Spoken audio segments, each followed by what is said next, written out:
What is good, YouTube? Today we're going to talk about clothing, how to be a fashionista of warfare, how to wear what's hot, and how to not wear what's not. All right. For starters, the things that nobody can see, socks. Merino wool socks are king of the castle. All right, they're going to keep your feet nice and warm, and they're also going to wick that sweat away. So they're going to work in all climates. Socks I have 4 pairs of heavy merino wool socks, 3 pairs of medium weight merino wool socks, 3 pairs of lightweight merino wool socks, and then I personally wear every day 4 pairs of no weight merino wool socks that could also be used in service, which will be a common trend as we go through this video. Things I wear normally could be used in a combat environment or a harsh survival setting if necessary, right? Cool. Socks. I like Darn Tough. That's like probably, one of the best mass name brands of socks there is. Darn Tough, check them out. Duluth Trading Company has merino wool socks. You can catch those on sale and get merino wool socks for like 10-15 bucks a pop. Sam's and Costco have super cheap like multi-packs of pretty good work or hunting as they market them, merino wool socks. So check them out, take a look there. Merino wool socks are the shiz. All right, this might be a little bit of TMI for some of you, but I have chafed so bad that I've blood-stained camis before. So let's talk about underwear. All right, if you have sensitive skin and you chafe, pay attention. These are Duluth Trading Company, Bullpen, Armachillo, Extended. I'm sure there's plenty of other premium brands out there, compression shorts, but these are the bee's knees, the best that I've found so far. What makes them so good? First of all, they're bullpen, so they have what they market it as. It's got a little bit of a built-in pocket for your man bits, so those aren't getting pressed and squished in the way. The legs on these are long enough so that they actually cover your inner thighs where you're going to have chafing and prevent that. They're tight enough, that when they fit properly, they're tight enough on the legs and everything that they're not going to bunch up super easy.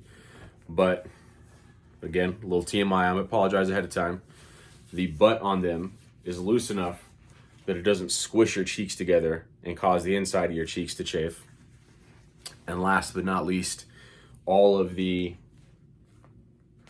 seams here are they're very soft and they're not very thick or pronounced, so that you don't chafe along where all the sewed seams of the underwear is, right? So I'm not shilling for any particular brand, but I like these. Those are the reasons why, if you have chafing issues, try to find yourself a pair of compression shorts that does all that for you. Cool. Shirts, undershirts. I like to go with just black undershirts. The reason I like to go with black undershirts is I can take off my camouflage top and all my tactical gear, and pretty much no matter what pants I'm in, but especially if I'm running solid colored pants, green or tan or brown, and then a black top, I can blend into a civilian population super duper easy. So I like to wear t-shirts. This is a all cotton t-shirt.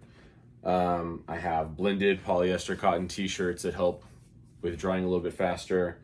I wear a lot of all polyester, predominantly black t-shirts. They could be wear as well, especially in a hot environment.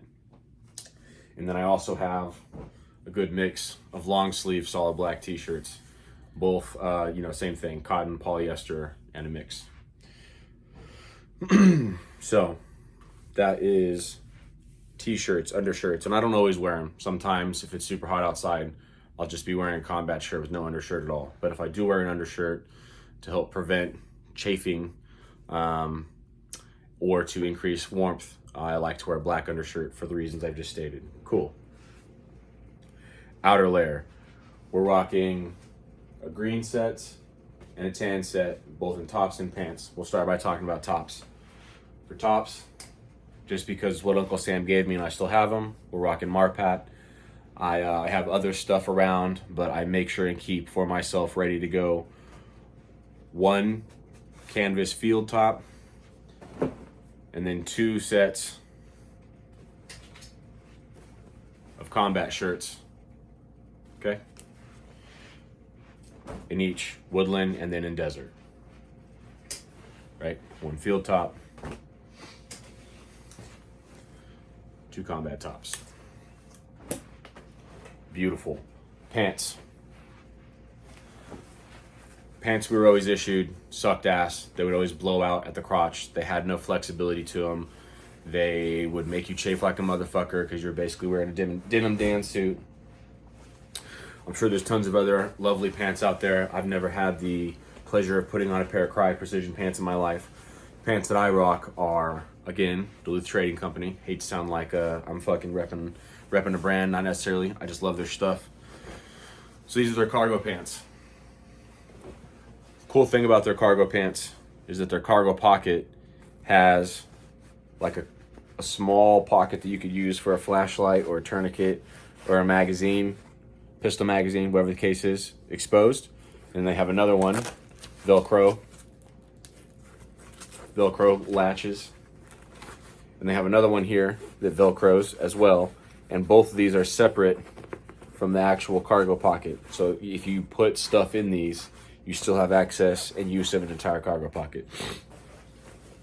They also have a carpenter's loop for a hammer, or you could use it for a hatchet. I like to clip when I'm in a bushcraft setting, but if I have my big duty belt on, I'll clip like a big knife that I'm using for bushcraft right there on these. I find that pretty useful. So super high quality work pants, 4-way stretch, made out of fire hose, material, reinforced seams, blah, blah, blah, blah, blah, blah, blah. Cool. Pants are awesome. I have that 1 pair of camouflage. Because most of the year I'm going to be in woodland, so I have 1 pair of like woodland camouflage. And then I have 2 pairs of green, and then 2 pairs in tan. Right? So 2 and 2, 2 and 2. 2 tops, 2 bottoms. At a minimum, in green and in tan or brown. That should cover 90% of the people watching this video for what you need. All right, moving on to warming layers. Pause, actually, not moving on to warming layers. Talking still about camouflage tops.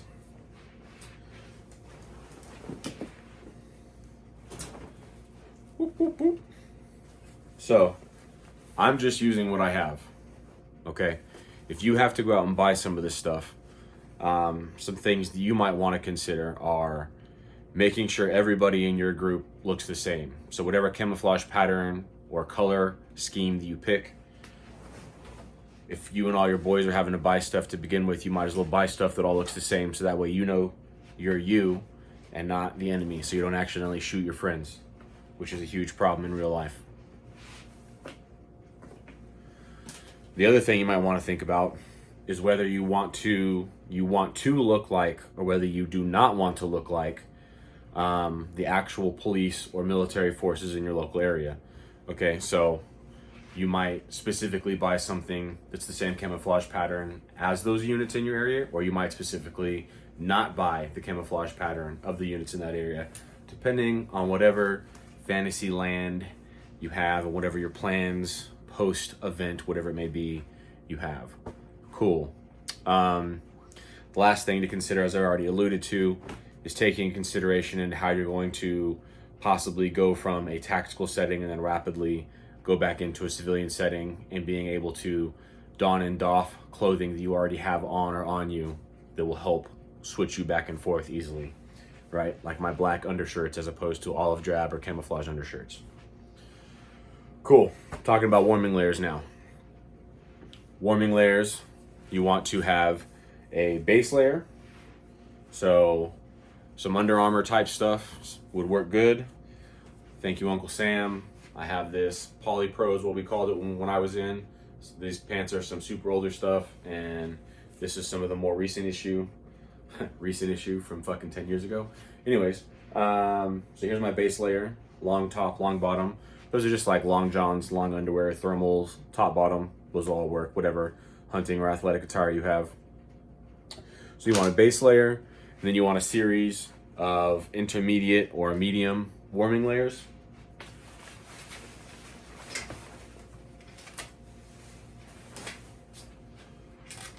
So we got here, we got the USMC waffle top. We got an old school USMC olive drab grid fleece, or not grid fleece, just olive drab fleece. And then we have this polyester, thick polyester, quick dry, Duluth Trading Company hoodie, right?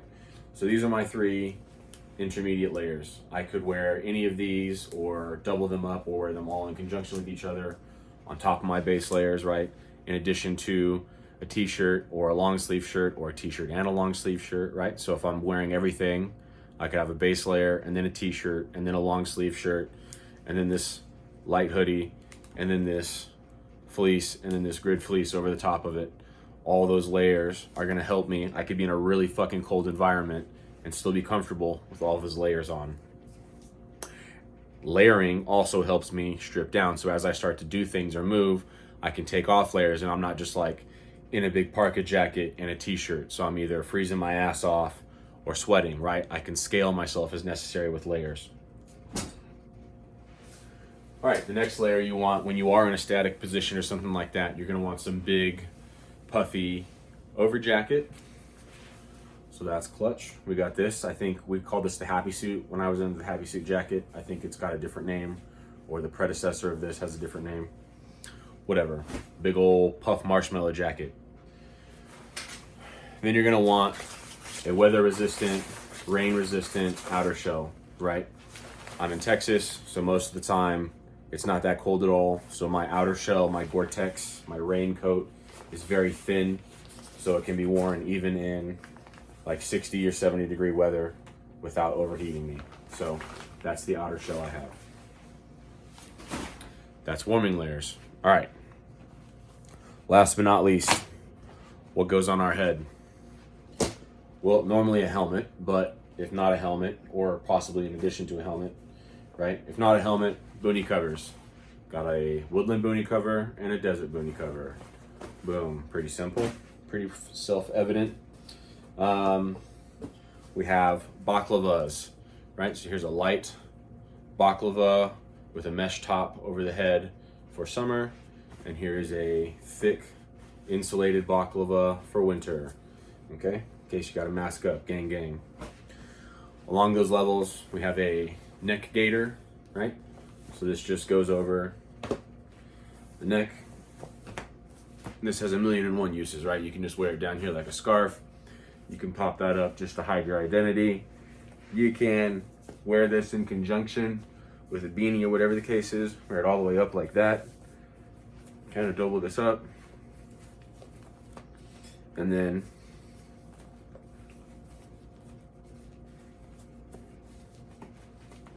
you can wear a beanie on top.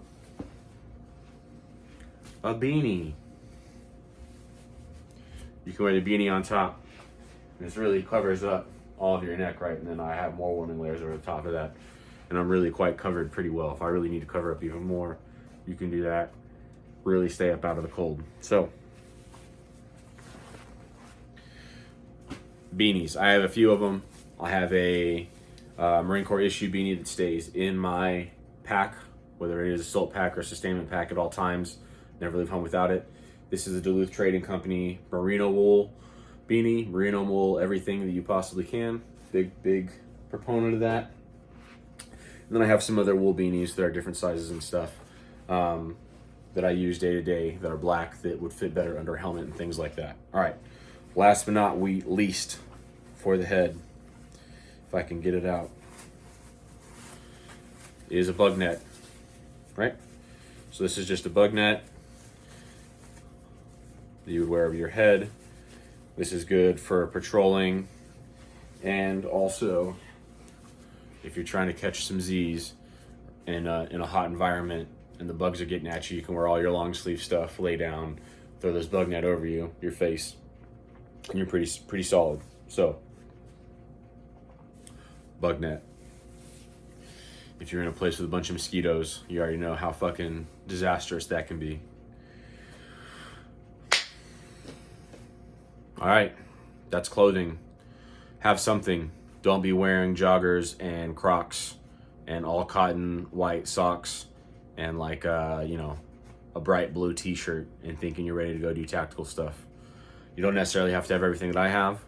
You can have a lot of substitutes. You can buy stuff that's hunting materials, stuff that's work related materials, so long as it's not super high vis or super bright colors.